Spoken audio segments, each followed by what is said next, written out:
Yeah, it's like a mass tragedy, you know, it just like brings a lot of empathy. On Friday in Millcreek, a lawnmower started a fire near the Willow Glen Apartments. A lawnmower hit a rock, sparked the fire, and with the conditions and the high winds, that fire spread rather quickly and into the apartment complex. The investigation was complete by the ATF and Unified Fire Arson investigators. Upwards of 40 to 50 people that have been permanently displaced due to the loss of these two apartment structures. Xander Gerber is one of those residents. I just slowly start realizing like my house is literally burning to the ground right now and I'm gonna lose all my stuff.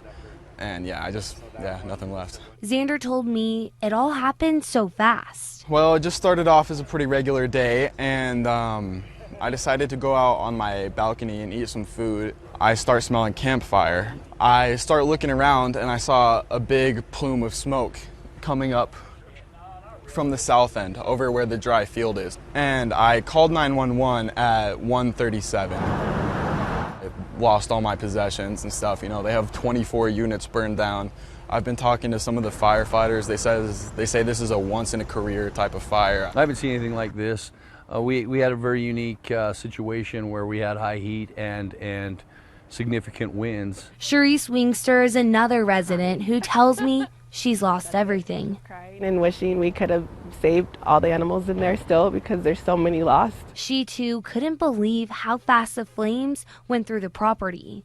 And then it just started spreading to the buildings and just everything just started catching on fire and the cars just started blowing up and stuff. So it was just very sad. All it took was a spark and it caught that field on fire and spread rapidly right into the apartment complex.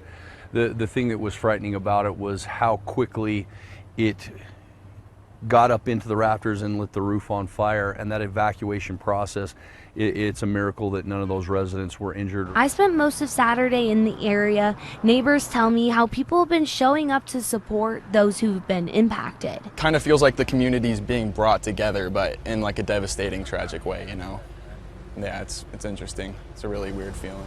Xander hopes that Utahns will continue to rally around his community during this time of need. If you guys want to help, then you can definitely reach out to some fundraisers we have going on. There's all sorts of GoFundMes for the residents as a whole and individual tenants. In Millcreek, Avery Klanowski, Fox 13 News, Utah.